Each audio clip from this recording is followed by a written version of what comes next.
Hey, Precious. It is Hi, Shirley. so nice to have you on here. How are you doing? I'm doing great. I'm doing good, girl. How are you?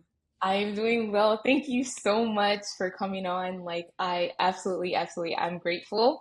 Of course. But I know Pleasure. some of the people watching probably don't know you. So why don't you go ahead and introduce yourself?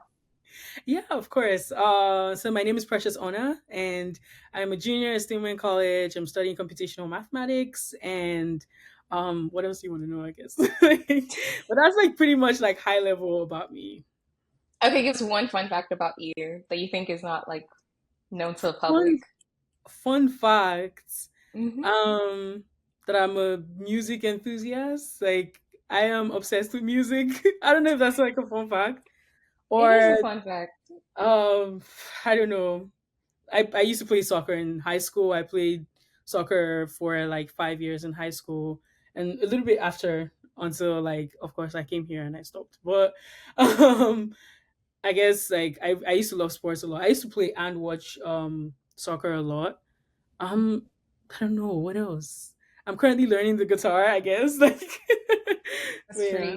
That's pretty cool. So, hi everyone to everyone watching. I'm Z, and I am your host for today. And we're just going to be talking to Precious about her journey as an international student who is not just beat the odds, but like definitely is topping the charts like everywhere. I'm pretty sure like all my friends know you. It's like, do you know Precious?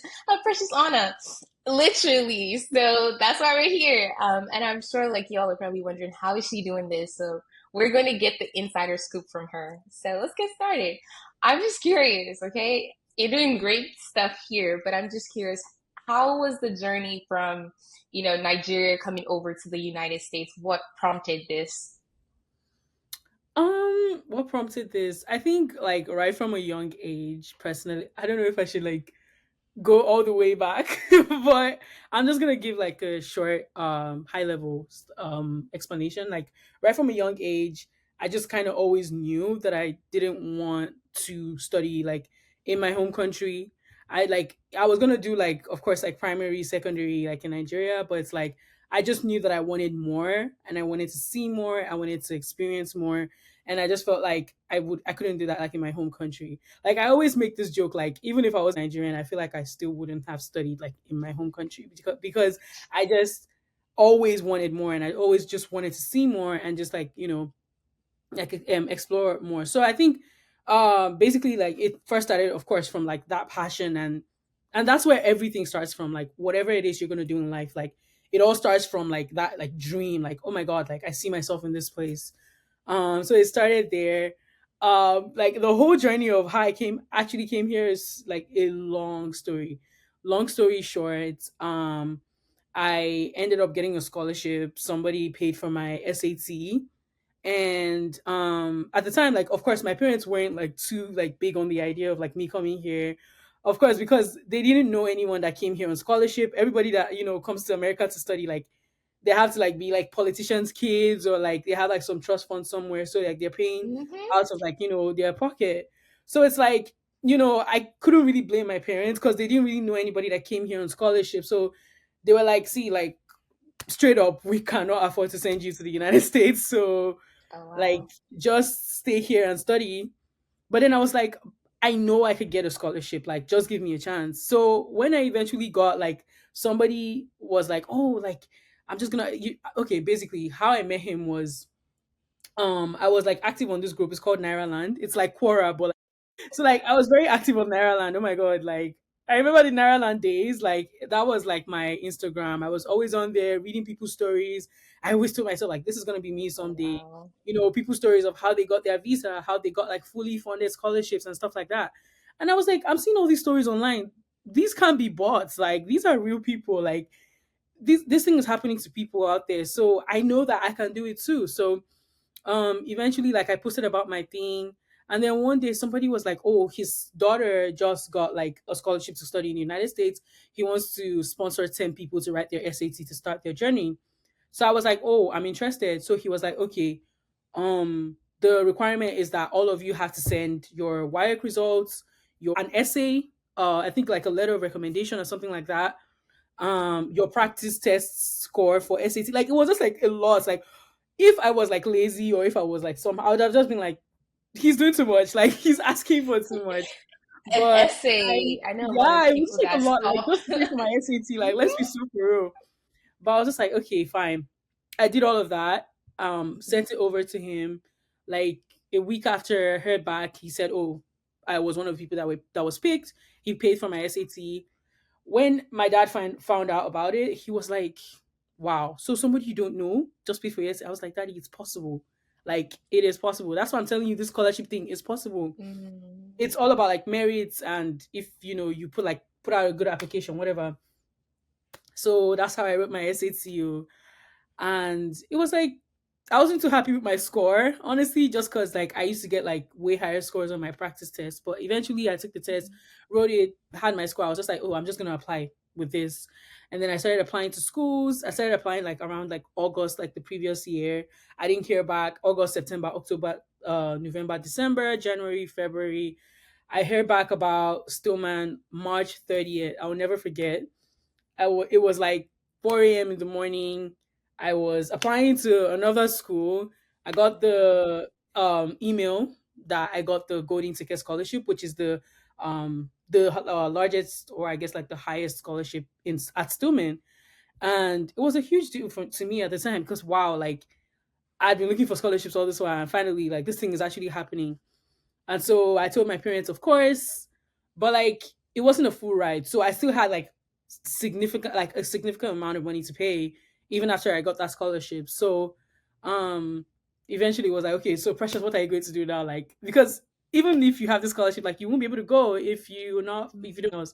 So thank God for this lady. At the time she was the scholarship coordinator, and I remember one day, because I just kept calling, like I just kept calling. I was just like, "Do you guys have any other scholarship? Do you guys have any other scholarship?" And that's why I always tell people like about the importance of persistence, like the importance of like just doing something, like just keep going, like even if they tell you no, mhm, like I don't know, like just keep persisting.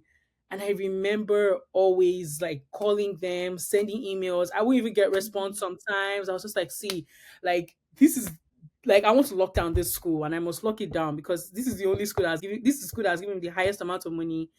If I don't lock down this school, like it's already April. At the time, it was already like April approaching May. Like most schools have already closed down their like applications. Most schools already like stopped giving scholarship money, all that. So it was more like you know, like I didn't have a choice. I had to like press on Stillman. So that's how one day Lanita was like, "Oh, give me a call." So Lanita is like was the former scholarship coordinator. She's no longer here. And then she was like, "Oh, give me a call. So time." I said, I will give you a call. This was like, I think it was like midnight or so for me, because obviously, like, Nigeria is 6 hours ahead. At the time, it was like 6 hours ahead. So it was like around like maybe not midnight, maybe like morning, like around like 3, 4 a.m. for me. So she's like, give me the I was like, I'm not gonna sleep. I'm going to call this lady at this time. That time came. It was like around like 4 a.m. or so. I called her. I think at first she didn't even pick. I called her again.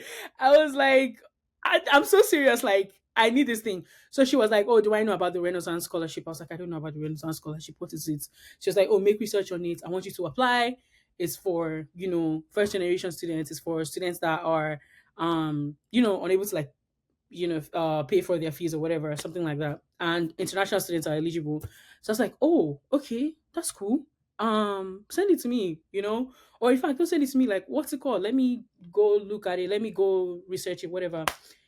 She sent it to me. I applied. I got an interview because there's an interview before they finally give you the scholarship. So at the time, whilst I was doing that, I also on the website because I was looking for any means to pay like the like any like not any means per se, but it's more like I was looking for other resources at Stillman to complete the payment so I'll be able to go. So I remember finding out the choir scholarship. And so I remember, oh my god, these were good times. Maybe not good times because it I was mean, kind of a now time. it's a good time, Now but it's looking like back, thinking about it it, was like, yeah. no. Because I remember at the time Mhm. my phone, I remember at the time my phone camera spoiled, so I couldn't use my phone. and I think my brother's Wow. phone spoiled as well. So the only phone I had to use was my cousin's phone because everybody around me didn't have like the best camera quality to even use. Mm-hmm. So it was like my cousin's phone. My cousin was using like this little iPhone 6 at the time. So like I was using her phone to record. You know how iPhone 6 battery is, and you know how Mm-hmm. like light is in Nigeria. Like Oh so it my was more like God. we would record, we won't see the video until like they bring lights, that type of thing. So it was just like thinking about it now. But like yeah, we had to, she was the one that filmed my audition video. Shout out to Blessing. um she's like my amazing cousin. Like she really supported me, like even through like the whole SAT thing. Like she really supported me. So like yeah, she recorded the videos for me. I sent it to the choir. I just prayed to God. I was like, God, please, I hope I'm able to like get the scholarship. So at the time I was waiting on choir, I was waiting on Renaissance. So after my interview, like I think like 2 weeks after, it was in the morning. I would never forget that day. I always, all the times that I got these like, I would say like life-changing news, it was always in the morning. Like Mm-hmm. Oh this time wow. around it was like 6 a.m. I would never forget. I was praying and I slept on the floor because I was like praying and I was like crying and everything on the floor. I was just like, God, because at this time this was already June. Like Oh June wow. is when everybody's already like booking their visa dates, Mm-hmm. like planning to travel and all. June, I don't even know if I'm still gonna go to America because obviously my parents don't have $9,000 to pay out of pocket. Mm-hmm. So it's like, Yeah. what am I gonna do? Just like praying. I slept on the floor and then I remember just like waking up and then I woke up and like I just got like a notification that was from Renaissance, like congratulations, you got the scholarship. I screamed, and it was like 6 a.m. Of course, everybody's still sleeping. My parents came out like Precious was going. I got the scholarship. Everybody was like so happy. You got the scholarship. You got the scholarship. You got the Oh Like wow. my dad was like, "Let's go and print it. Let's go and do." I was like, "Daddy, it's 6 a.m." And no, like it's just, for him, it's so surreal because it's something he never He thought could didn't know happen. that it was And gonna now it's like, happen. oh wow.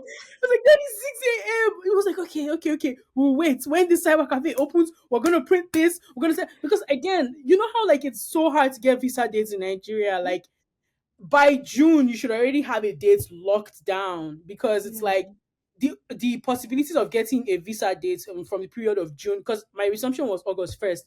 From the period of June, this was like late June. I got Renaissance in after I got it a little bit, I think a few days before my birthday. It was like 18th of June or something like that. So it's A birthday gift. like it was like between June and August 1st. And in my school, like if you don't show up in the first week, they're going to like terminate your, like they're going to terminate your what do you call it, your admission or whatever. So it was more Hmm. like, so I had like basically like a month to book a visa date and to book flights to come here to settle down, do whatever.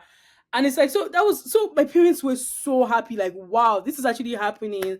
Everybody was happy. Everybody woke up. I felt bad because everybody had to like come out of their room because all my brothers were home. Like my cousin was home. It was like, Precious, what's going on? I was like, I got the scholarship, blah, blah, blah. So yeah, that happened a day after. So after that, like I just had like a little more to like pay, and we're kind of like my dad was already like considering taking like a loan for that because he was like, I mean, the money is not as much anymore. He could like take a loan, whatever. The next day or so, like the next 2 days, the choir coordinator reached out to me and she was like, "Oh, they were really impressed with your video, but because in the first video I sang soprano and I'm not a soprano, like I'm actually an alto. So it was more like, oh, we felt like we really see the potential. We want you to record another video that you're singing in alto." So I was like, Hmm. okay, I recorded another video again with my cousin with her iPhone 6S that didn't last more than 20 minutes. Blessing. So we had to do another video. We sang it. I did another video like I think like a week after. This was around the period I was already like looking for visa dates and all. I got the choir scholarship. That was like another full circle moment. Like not only did I not have to pay a dime, I had excess scholarship. So I had like the Oh wow. possibilities of even like getting a refund from my school. And it was like, wow. Like, wow. Like from not even knowing if I was still gonna come to this, like this is wild. But that was kind of how I got the whole thing. My parents were happy and like very supportive. Like this thing was actually becoming a real thing. They supported me. We booked like the visa date. We finally found a visa date and did my, did okay. So I got my visa a day before my birthday. So it was kind of Mm. like a gift. So I went in, everybody was talking about how daunting the visa interview is. Mine was so like seamless. Like he just asked me like two, three questions. He was like, "Here you go. You're gonna get your visa in this location." I was like, "Wow, like wow, this is crazy." I got my visa and we booked the flights, and I think the next month I came to the United States to begin my journey at Stillman College. And that was the long-winded answer of how I came here. No, that is so like interesting. Just because like when people see you now, they don't know like all the hurdles you've crossed just to get to this point. And I'm sure even right now you're crossing like hurdles as you go. Like Yeah, even though it seems like you're doing so much to the eye yeah. of the public, like they don't see like the many rejections that you're dealing with. I'm just curious, how are you like handling that process? Like what are some of those parts that you think people don't see or they're not aware of? I think you already said first one, like rejections, right? I still got a rejection from like a program that I really, really wanted to get into today. Like, and it's like I feel like it's just like it's also Was part it of Jane life. Street? Oh my god, how'd you know? This is my third rejection, bro. Like, and I have friends that have got in. I'm just like, what did they use that I didn't use? Like, what is going on? They just don't like me. But yeah, like Wow. I got rejected from that.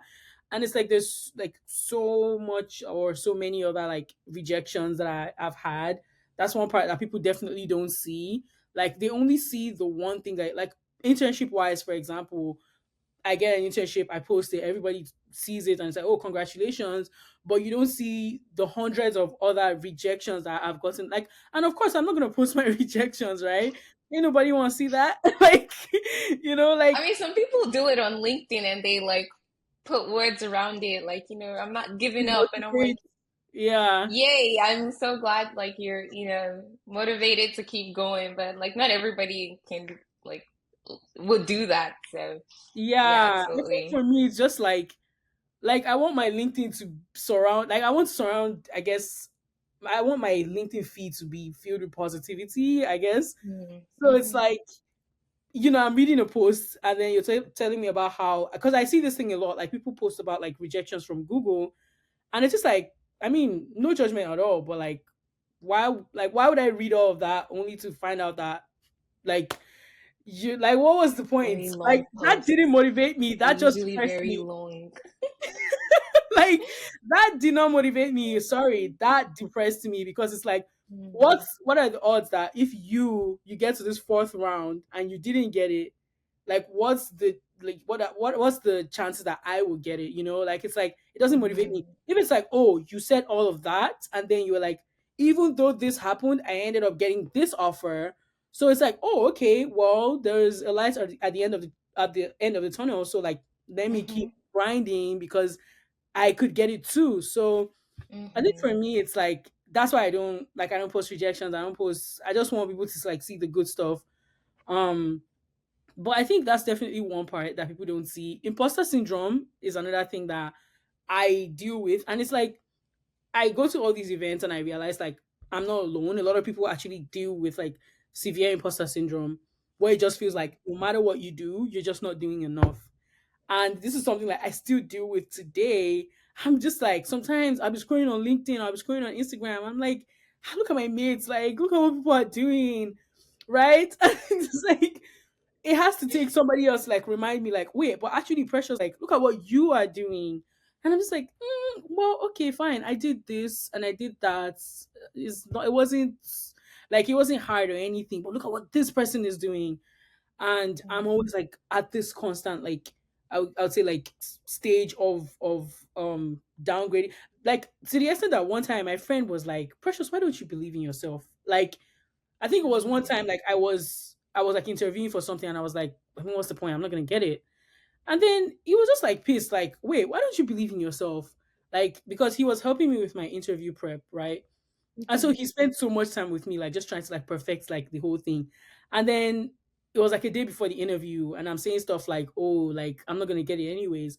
And then he felt kind of bad, and also he felt like it was kind of rude for me to say that because it was like, "Well, I've invested so much time in prepping you for this interview. I Mhm. don't expect you to be saying stuff like this. Like, why don't you believe in yourself? If I can spend this much time because I believe in you, Oh why don't you wow. believe in yourself? You know?" And it's just like, I mean, I don't say stuff like that anymore, but like I used to say stuff like that a lot. Like, I'm not good enough. Like, why would they pick me?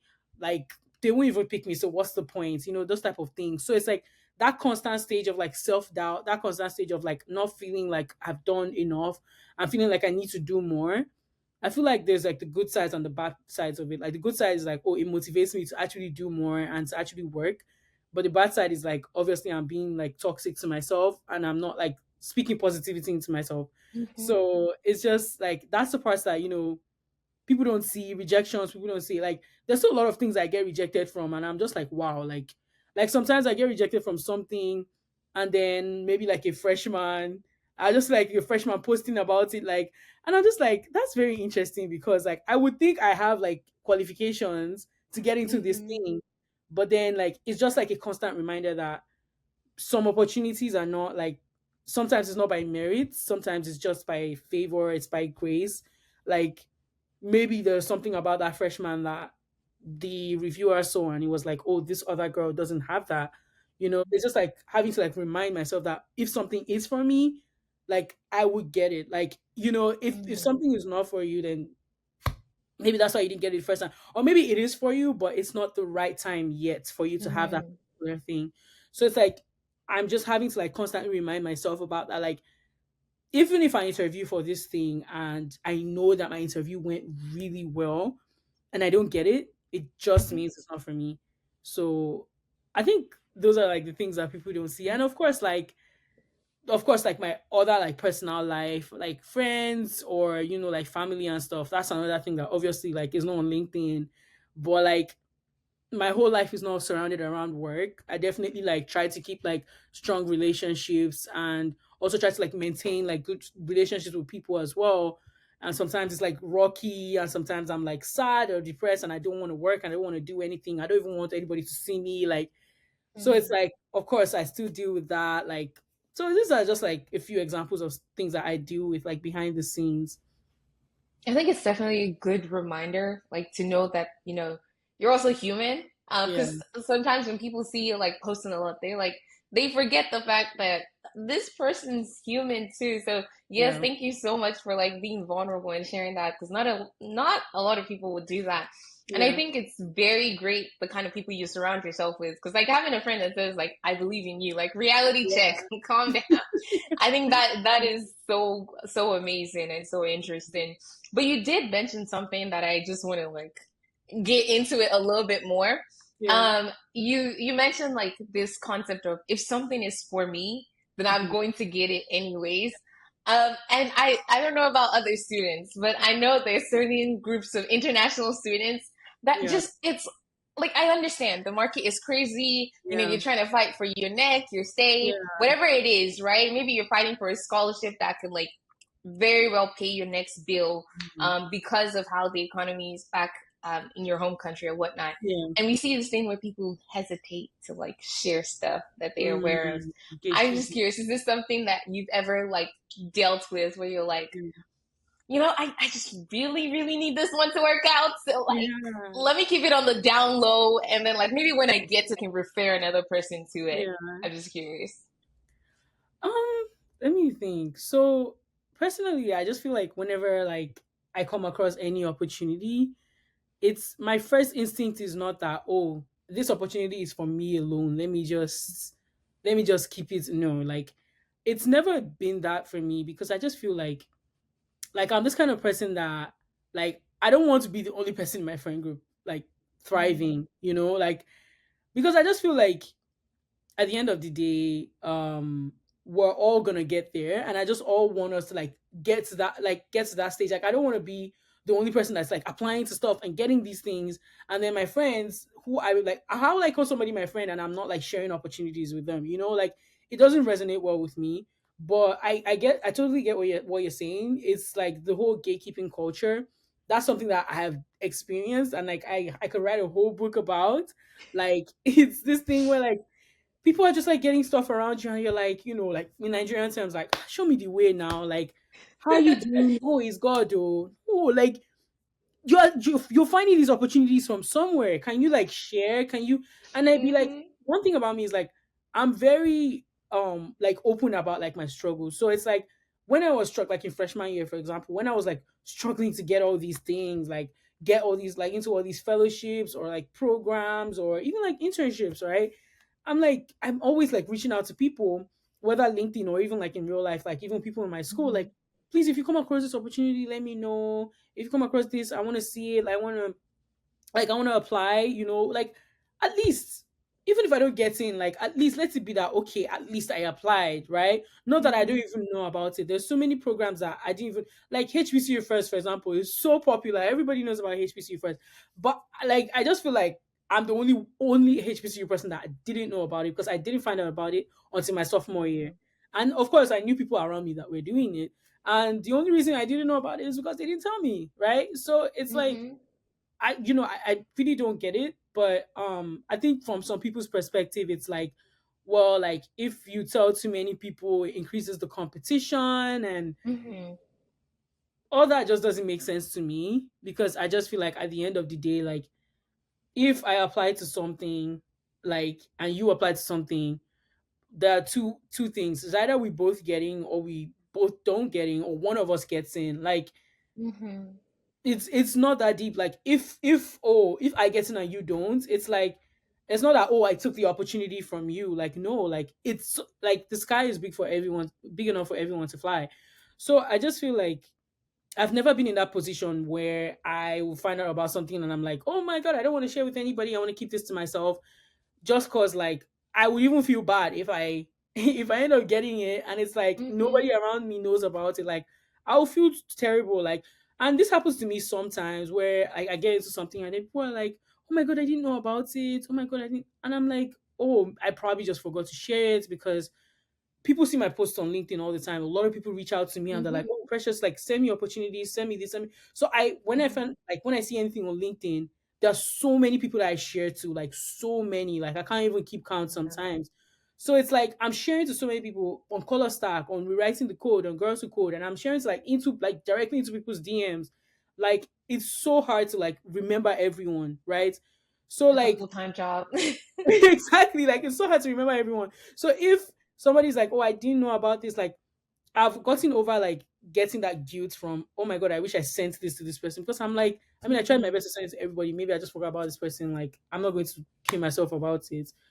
So that's why at some point I was posting on LinkedIn as well, because I would just like just round up all the opportunities and post on LinkedIn because I was just like, well, if you're not in Color Stack, you're not writing the code, you're not in Girls Code, you're not, in our school group, whatever it is, like surely you must have my LinkedIn. So at least you see it on LinkedIn and you can Yeah. repost. And I love the fact that on LinkedIn you can repost. So like even people that are not following me can see it on their feed. So it's like that way, like I'm sharing it to I'm getting as much reach as I can. So um yeah, the whole gatekeeping culture doesn't make sense to me just because I just feel like at the end of the day, like if it's for you, you get it. Like and if Mm-hmm. you don't, maybe it's not for you, you try something else. Like you're not gonna be the first.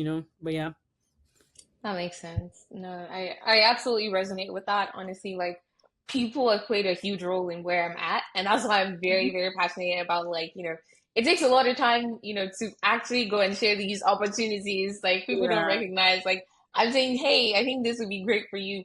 It's not because I just wanted to do it, but it's Yeah. because I recognize the value of like people who have also poured into me. So Hmm. I'm so glad. I'm so glad you see it from that, perspective. But I'm Yeah. just curious. I can't just help but I can't stop thinking about your friend who was like, "Hey, like, you need to believe in yourself." And I'm just Yeah. curious, you know, with how far you've come now. I'm sure there have been people who have like opened doors for you. Yeah. I'm just curious, if you can like shed some light on that and maybe like how you've connected with some of these people that can help like whoever's listening. Yeah. reach out and find people? Because of course, we're just talking about the gift of people. You're Yeah. sharing stuff with people, but like, there are people who have also shared stuff with you. And how did you like Yeah. get in touch with them? Yeah. Oh my god. Different ways, right? And that's why one thing about me, like especially when it comes to like networking, like I don't underestimate the power of networking. I don't at all because I know what it has done for me. Like for example, even like finding out about Stillman even was through my friend's friend. Like I had a friend, and okay, so how I met this friend was, I think it was during that period I was like trying to come to America, and I remember like texting him on WhatsApp, and then eventually we just like texted a lot, and then he just became my friend, and we became like kind of close. So he would like send opportunities to me and like schools to me and stuff like that. So that was kind of how I met him. And then he had this other friend that was, so my friend's friend was going to this school, Talladega, but like Hmm. he got a like more money, more funding at another school. Hmm. But then he and another girl that is currently a Stillman were both like supposed to go to Talladega, right? Hmm. And she got like a certain amount of funding from Stillman. So when he didn't eventually go to Talladega, like my friend then was like, oh, this guy has a friend that is going to Stillman. Maybe you want to connect with him. So that was Mm. how me and the other guy started talking. We're still friends now. Like three of us were still friends now. Wow. So it's like that was how I met the two of like the other guy, the third guy, and then he told me about Stillman, and then that's how I applied to Stillman. So that's the power of that network. And then this friend, we became, he shared a lot of opportunities for me. Even like Meta U, like when Meta U came out, like like he literally like called me, was like, Precious, do you know Meta? So apply, apply, apply, apply, right? And then through him, I met like three other people from him, and then me and three other people then became like really cool. And then of course I had like the network in my school. Like I had some friends like not in my department per se, but like it's a very small school, so like everybody kind of like knew each other. So I kind of like met, like a lot of like especially like Nigerian friends. I feel like in my school I tend to latch on to Nigerians more just because like we're not a lot here, so all of us kind of like Hmm. latch onto each other. So that's how I met like my friends in like in my school. And then my first internship, which was at Meta, then I met like way more people to connect with. And my advice for connecting, because this is something that I didn't even know was a real thing. A lot Hmm. of people tell me about how like, because now two of my best friends are from Meta, so it's like, how do you do it? Because a lot of people like they go to their internship, they mind their business, they come back, they don't really form like bonds with like people in there from their Hmm. internships. Like even if it's like maybe they're just friends, and maybe it's like okay, maybe when return offers is rolling out, they'll reach out to each other, or maybe it's like Thanksgiving, Hmm. just like happy Thanksgiving. They're not like close. Like I became so close with like two of my friends that like we're like FaceTiming every day.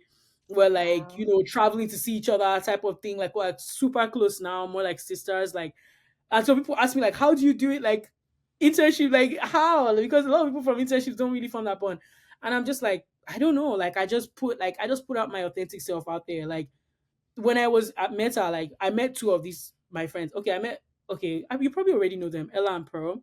So I Okay. met Ella before I actually came to Meta, but I met Pearl like the first day that Hmm. we're in the Meta internship. And how did we meet? Like, it was just me being my authentic self, like, oh, how are you? How's, whatever, whatever. Before you know it, we made jokes. We went for lunch together that day. We both like, I don't know if I was supposed to, okay, is this okay? I don't know, whatever. But like, so like, we're both people that like, we used to do like, oh my god, this person is fine, this person is this. And Hmm. then so we went for lunch. I We already went know where this for is lunch, going, and but then no, continue, please.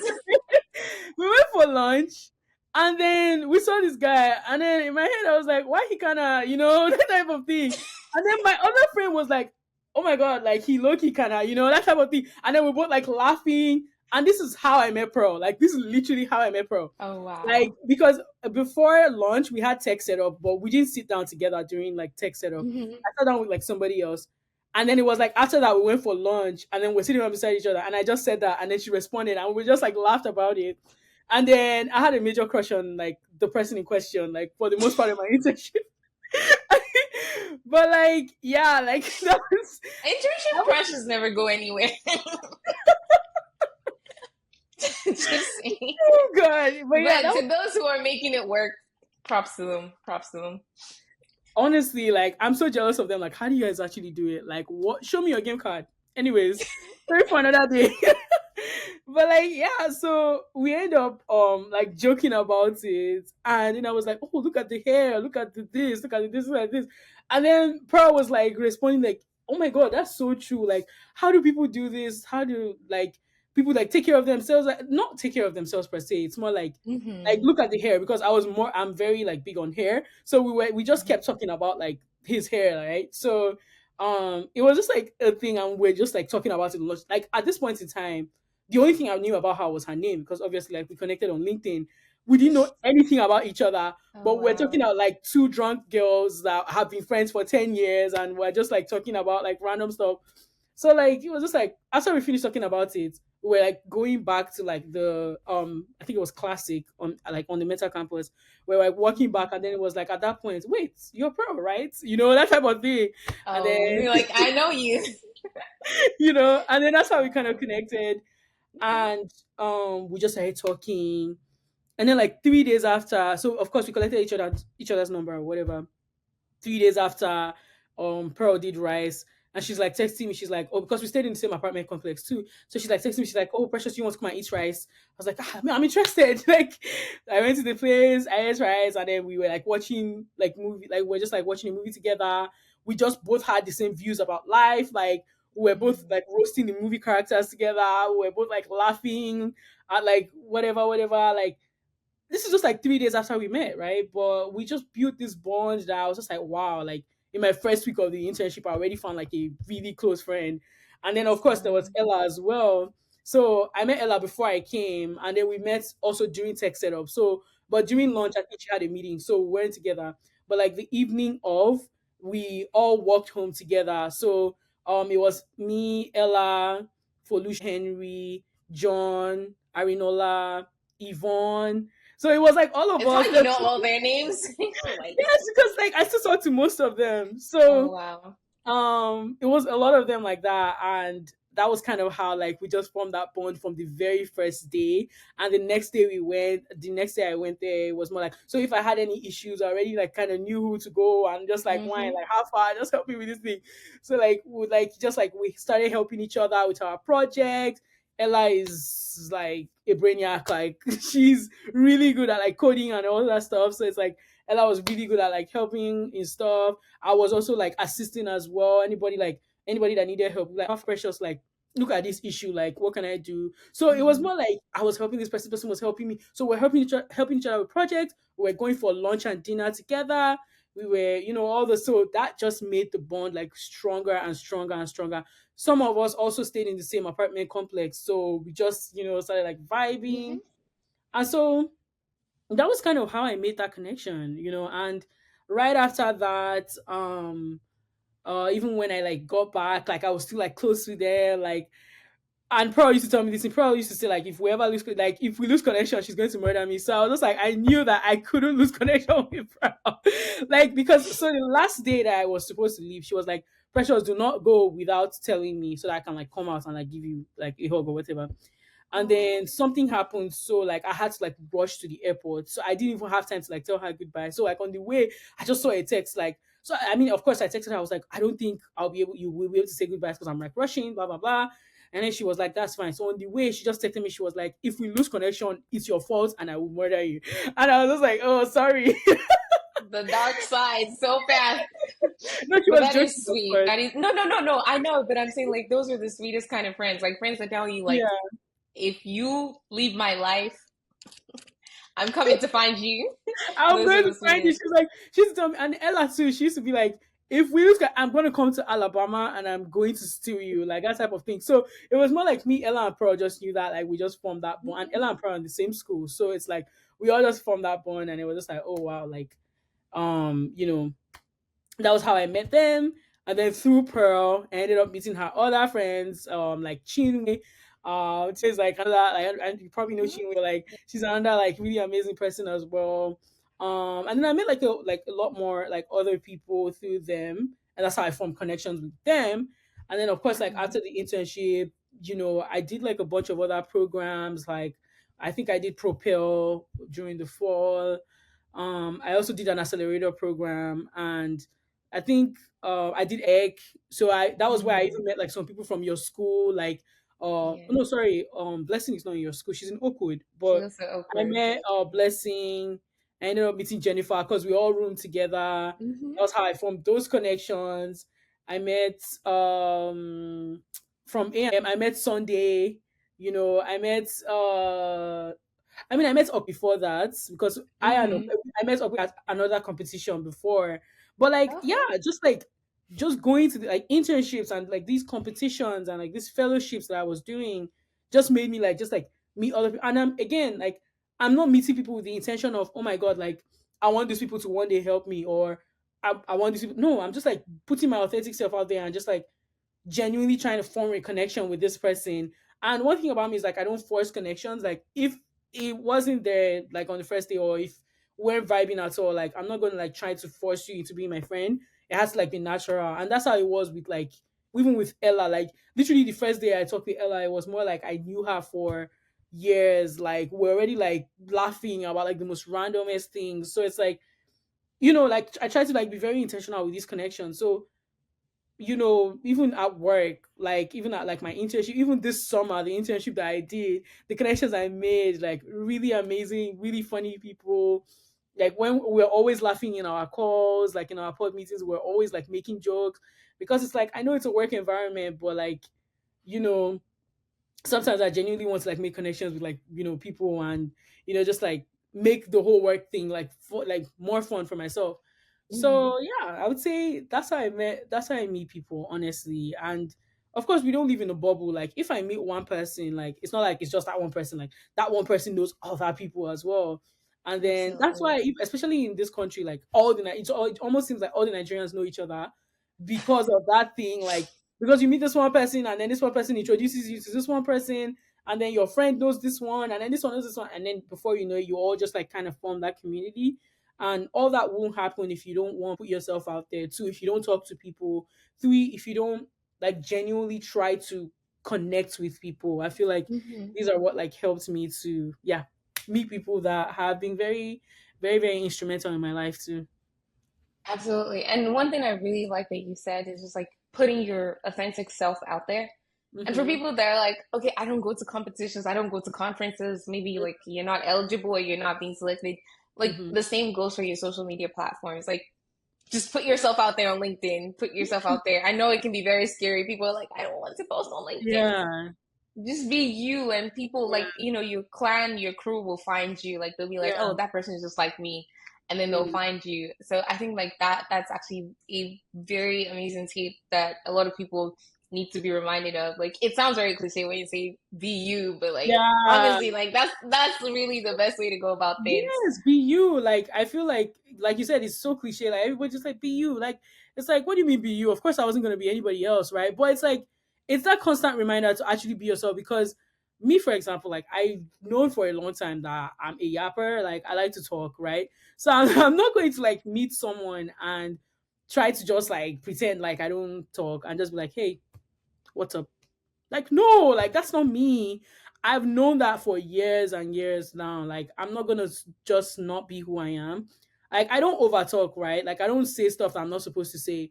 But at the end of the day, like, I'm also not like a small talker. Like, not a small talker actually. Not that. Like, I'm not somebody that doesn't talk basically. But I know how Hmm. to make small talk, right?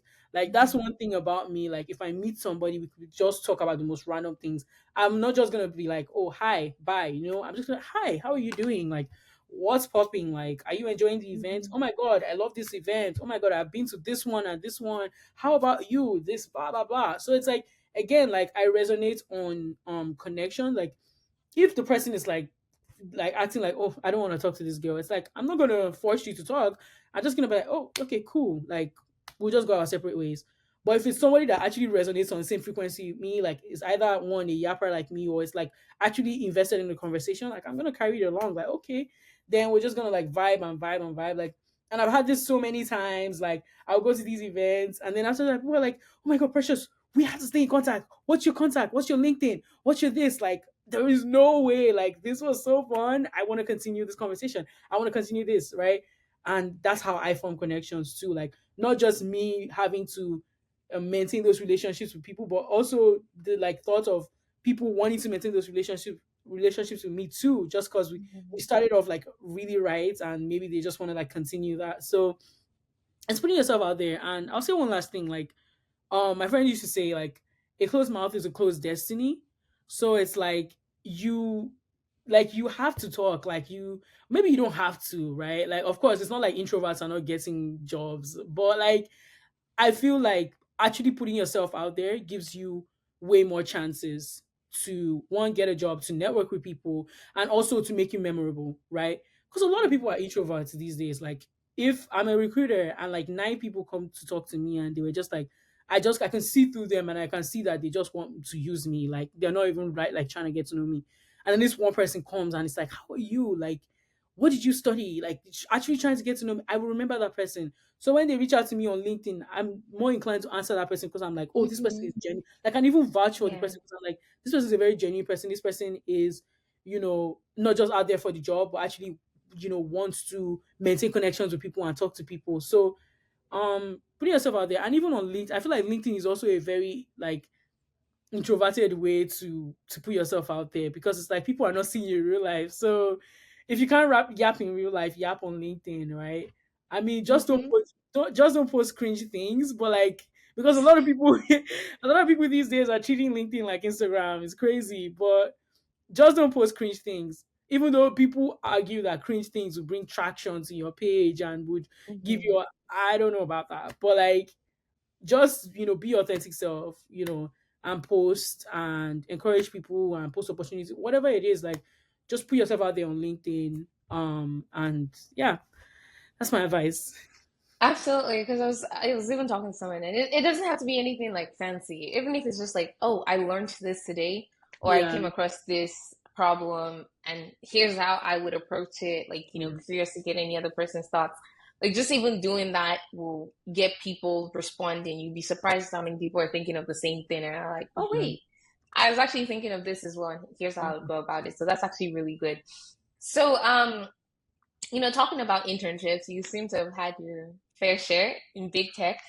So I'm just curious, what are some skills? I mean, beyond the yapping and leaving like a memorable impression for the recruiter, what are some skills that you believe you've either acquired over the years or something you've had even coming into college that you think has helped you like just stand out as a candidate?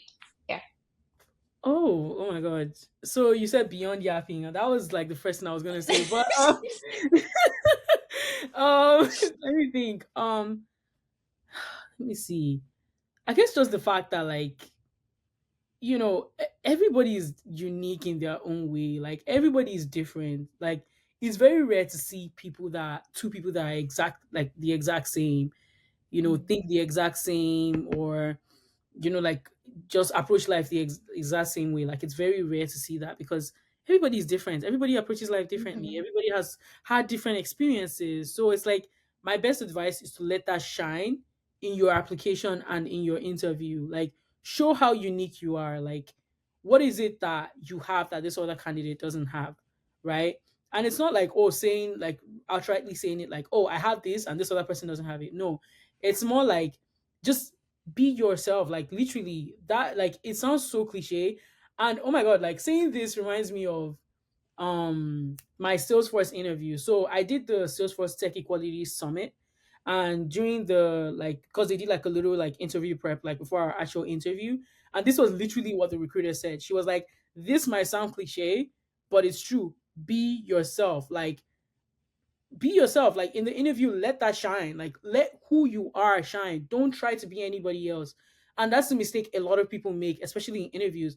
They try to be somebody else, try to um try to act like there's somebody that the interviewer wants them to be. And as an interviewer, most time they can see through that BS. Like they can see that you're just like, that's not who you are. Because of course, you're not, waking up and oh, I schedule 4 hours for leak code and I do leak code, and then after that I go to the gym for 2 hours, and then after that I'm going to class and I'm paying attention and I take notes, and then after that I go to the library and I study and I have lunch with my friends, and then I go back to the library and I'm doing this, and I come back home and I sleep at 8 because I think that that's the perfect time to sleep, and I'm doing this and it's rinse and repeat. It's like that's not true, because how many human beings are that perfect? Like how many human beings really stick to that like regimen? Like not a lot of people do that. Like, or it's like maybe they ask you stuff about like your experience and you're like, oh, so every day I clocked into work and I told my manager this and I clocked out at this particular time. I worked, it was 40 hours, but I was working 60 hours.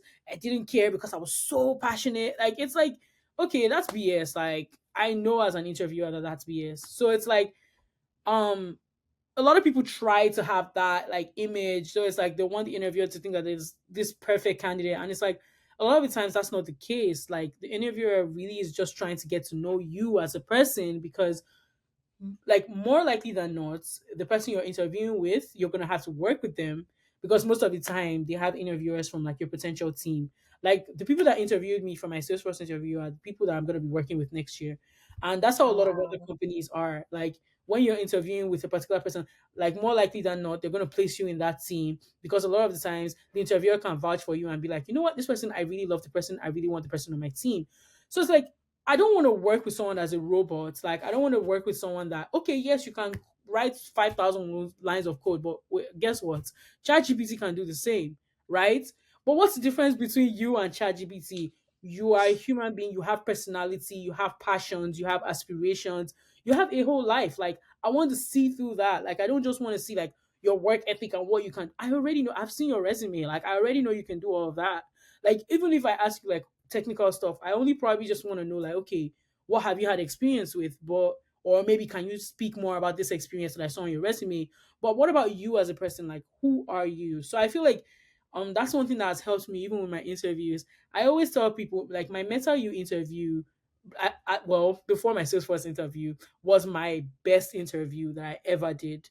And this was Mhm. because I came into the interview practicing all this stuff. Like, if they were going to ask me about this experience, about this internship, and if they were going to ask me about this language, like, did like a whole, learning. I mean, I had experience with JavaScript, but like, it was more like I had to like learn all that stuff that could potentially come out, and this Mhm. technology, and this.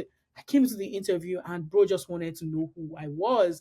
He was asking me, "Oh, what inspired you to come to America?" Like, I was like, I did not expect a question like this. Like, I was Well, thank you basically so much for that question. Shall I begin? like oh my god, like he was asking me questions that I could yap about all day. Like I was coming in expecting questions like, "Oh, tell me about a time you failed," or "Tell me about a time you had to work with like a tight deadline," like. And I came in and he was just like, tell me about like what inspired you to come to my. So it's like, what inspires you? I think that was the first question, and then it was like follow up questions after that, and then some of the other questions were just stuff about me, like, oh, so you took the SAT, how did you like learn how to do this? Because I self learned for my SAT. I didn't go to no lessons or anything. I had to like Mhm. actually go on YouTube and go on Khan Academy and do like SAT lessons before I could I got like the textbook and everything, and I was practicing on my own before I could like write the SAT. So I didn't go to any lesson. So like this is a thing I could talk about. Like you wake me up from sleep, I could say I didn't need to practice it, right? So everything that I practiced, just threw it out the window. Me and him, we were just conversing. He was just like a friend that I was just like asking me questions, and so it was like, wow, like we even went overtime in the interview because we were just having so much fun, like just getting to know each other. Because I was also talking to him, and he was also talking about like his experience to how like he was a engineer, because of course, like at the end, they ask you like, what questions do you have for me and stuff. So I asked him some questions. He was answering that. We went overtime, and though he was like, "Oh my god, we're overtime." All right, it was nice talking to you. Like a week after my recruiter reached out to me, you got the offer. Like I was like, if I didn't get the offer, I was gonna be so surprised. Like he had to have had an acting gig. Maybe he just acted like he was interested in everything I was saying. As Like an actor. like if I didn't get it, I was like, okay, then the interviewer had to be an actor because I remember in the interview very vividly that he really enjoyed the conversation and he was so conversational and he was so intrigued. Like there was sometimes I'll say some things, he'll be like, wow, that's so interesting. How did you do that? You know, like I could just tell like he was so genuinely like excited to know about me, not my achievements, not like the things that I work hard for, whatever. It was more about like who am I? What inspires me? Why do I do the things I do? What when I wake up from sleep, like what keeps me going? You know, stuff like that. So it's like that was like a really nice, and also like my salesperson interview was really good as well. Shout out to like my future manager. Like she was just like very conversational as well. Like of course like they asked like they had like some preset questions that they asked me, and then like after those preset questions there were like follow-up questions as well, and it also just felt like a conversation, like we were talking, and I let my personality shine.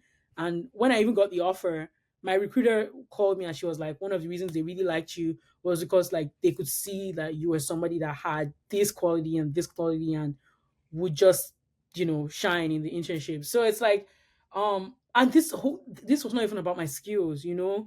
Like I just feel like yes, skills matter, but it's like you know how to code, but like 100 other people know how to code, but there are only five positions, right? So knowing how to code doesn't make you stand out at that point. What makes you stand out is you as a person and how unique you are. Let that shine in the interview. So yeah, that's a long-winded answer to the question. No, no, absolutely. Thank you for actually like giving that dimmer as well, because some people will be like, "Oh no, Precious is saying like we do not need to learn how to cook." No, you still need your, your skills. Like, make sure you're a Definitely. skilled person. But honestly, like number one skill, be a yapper. Even if you're an introvert, I honestly like, and I think it's a very important skill to have because I Yeah. wasn't always this like outgoing person. Like freshman year, I was going from my house to work on campus, back to church, back Yeah. home. That was me. Yeah. But like, I was like, I need a job, and I need to Yeah. talk to the people that can give me a job. Yeah. So like talking, and some people Mhm. don't even recognize. Like you mentioned, there's like 100 other people who have like the exact same qualifications, if not Mhm. better. But like, Yeah. what makes you stand out is like you Yeah. leave an impression with the person you're talking to. They're like going to come to the team and like bring Yeah. this positive outlook, but they won't know that if you don't talk. And it's also like, Yeah. how do you talk about your experiences? Because honestly, there are people that I say like they will sell you on like trash. They will sell you and you Mhm. will buy trash because of how they're Yeah. talking. You're like, yes, I definitely want to buy, but like it's Yeah. just the way they put it in front of you. So Yeah.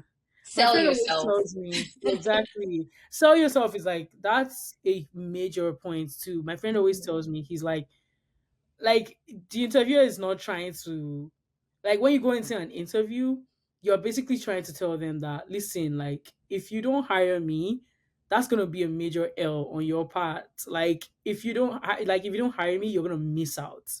And so you have to like put up that impression. Like you have to really tell them why you are like a cool person and why you are so good for that role. And of course, like coding number one, like you have to know how to code. You mhm, have to, if it's a technical interview, you have to have your DSA skills, like data structures and mhm, algorithm. You have to have that like on lockdown. That's like a short thing. But mhm, also sell yourself. Like even if you don't really know something, like try and finesse your way, like try and finesse your way around it. Because even if they know that you're not even saying the right thing, they'll be like, well, I really love the confidence of this person. Like this person is very confident. Like you just, you know, you come up and you show confidence and you it's like, well, I know that this person, even when they are placed with like stuff they don't know, they're going to handle it this particular way. So I feel like they're a good fit. I don't know what goes on like in the back end of like hiring, but I just feel mhm, like that might be low. You just never know. You just have to just try, put your best foot forward, and mhm. you know, but yeah. Absolutely. Because just you talking about that, even if you're not able to like answer the question, I know people who have like talk through the process like, okay, Yeah. this is not working, but here's what I'm thinking, here's what I'm thinking. Mm, And they've yeah. either moved on to the next level or even gotten the offer. And so Yes. I honestly like being able to communicate, like even when you have issues, because like when they hire you, you're not going to be able to solve every problem, but being able to Yeah. show them like, okay, if I do come across a problem I can't solve, Yeah. here's how I would talk to you, my potential manager, about it. So that's very Yeah. important. Oh I my just God, feel this like is, also like in interviews, uh-huh. especially technical interviews, sometimes Mhm. like you're not even like testing your just like, oh, if you can get to the answer. They're trying to see how you think and how you approach problems. So it's very important to be like very vocal about like the problems and what you could potentially do. So yeah, this is definitely like very helpful, but I'm just curious for someone who's looking for their next internship, their next Hmm. early career role, what is Hmm. like one advice that you would give to them? And we'll like end on this note. One advice. I feel like Honestly, you can make it as long as you want. But um what are the ones that stand out to you, the top ones? the ones that stand out to me.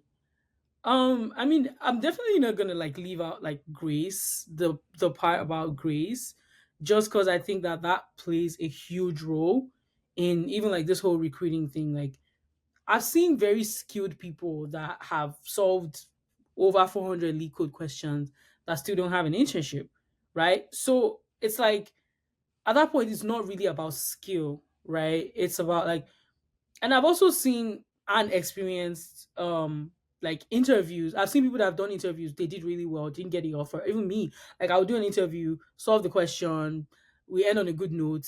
I get like a, oh, thank you for applying email, didn't get the offer. Like it's like like grace plays a huge role as well.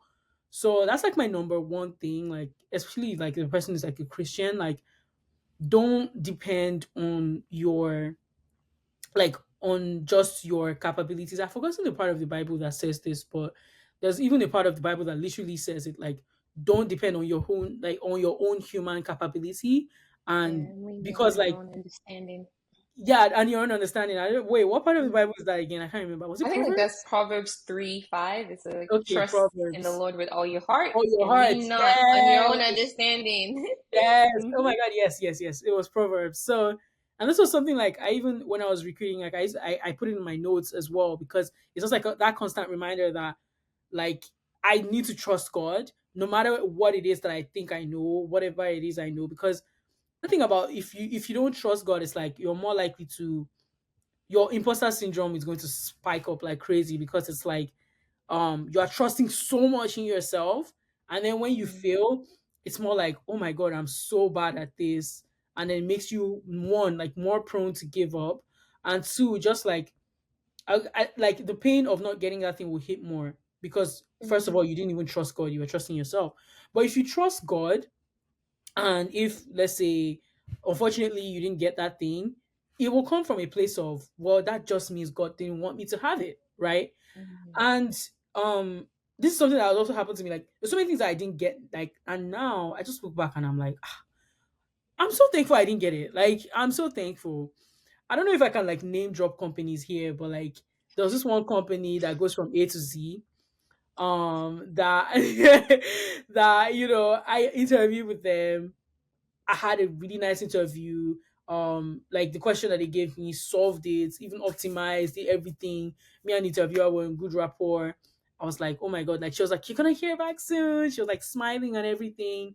I was so sure I was gonna get it, and I didn't, and it like broke me so much because it was like, wow, like I prepped like a week before, like I was prepping, I didn't even sleep. I was like a week after when I found out about the interview, I was prepping all through before the day of the interview. I didn't sleep. I was drinking Hmm. caffeine. I was like, I have to get this offer. I have to get this offer. I did the interview, did it well.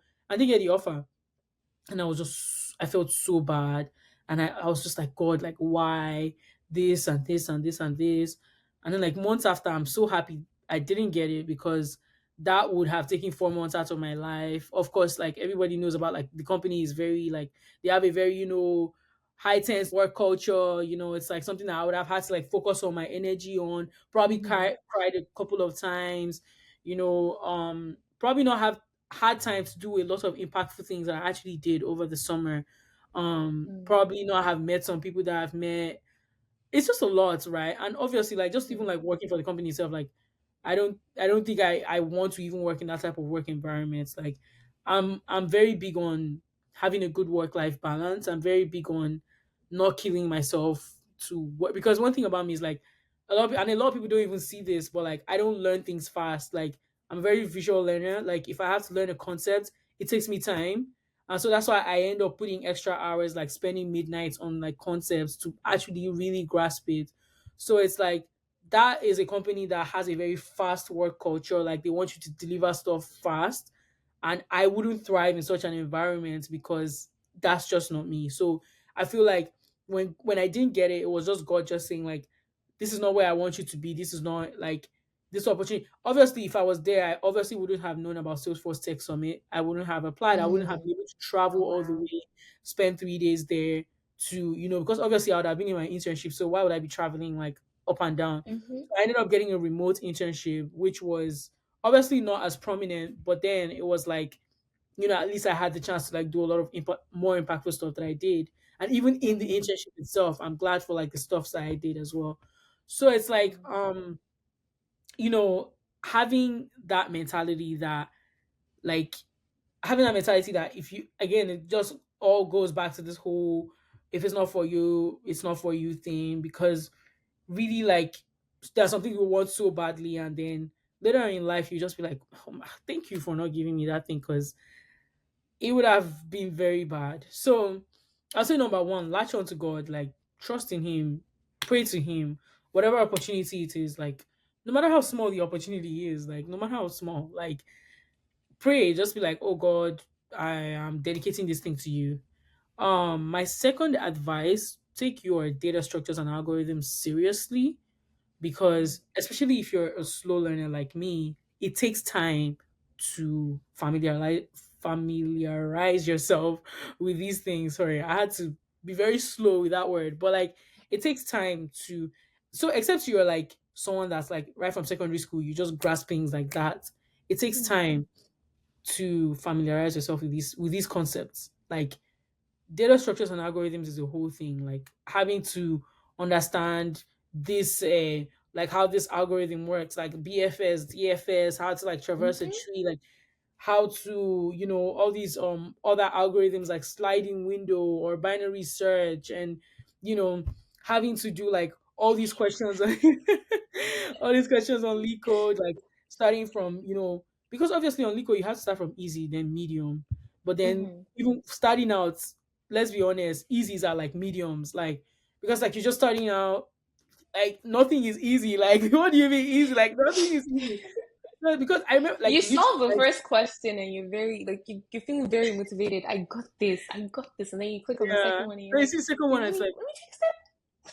I don't got this. Like but Mhm. like yeah, like my very first question, I'll never forget the very first question I solved on LeetCode was two sum. Two sum is like super easy to me now, but it's like the very first time I couldn't solve it. Like I couldn't even give brute force, not to talk of optimal, right? Oh And that's wow. just how like it is the first time. So it's like you need constant practice and constant like consistency. The earlier you Mhm. start, the better. I always tell people there are higher chances of getting an internship in the fall than in the spring. It's not impossible to get an internship in the spring. It's just there are like way higher chances in the fall because most companies are literally just starting recruiting, right? They've just Mhm. started recruiting. So it's like they need people. So that's the time that they Yeah. reach out to people more, they interview more, you have more chances to interview. I just feel like even if you get 10 interviews, for example, like even if like you don't do well in like at least like, let's say you don't do well in like five of them, like at least you're getting that interview experience, which I think is very important. Yeah. I didn't get to do my technical, like my very first technical interview ever was in January, which was like in the spring recruiting season. That's like bad, like because it's like I didn't get enough experience even in the fall, and I Mhm. wouldn't advise anybody to do that. So like start taking DSA seriously. Don't procrastinate. Actually start, because the thing is, yes, it will look very difficult and it would look like a hurdle at first, but it doesn't get easier. You just get used to it. That's why I say like Mhm. it doesn't get easier. Like no matter how many questions you've done, like I've done almost 200 questions on leak code, but like sometimes like I still look at like a question and I'm just like sitting there like, what is this? Like, what is this question asking me, right? it doesn't get easier, but you get used to that whole process of ideating and, trial and error. And of course, by at that point in time, you've done so many questions, so you already know some patterns. So it's like, Mm-hmm. wait, this is actually looking like this. Like at that point, you can pattern match, and you can see like, okay, so this question wants me to solve in log n.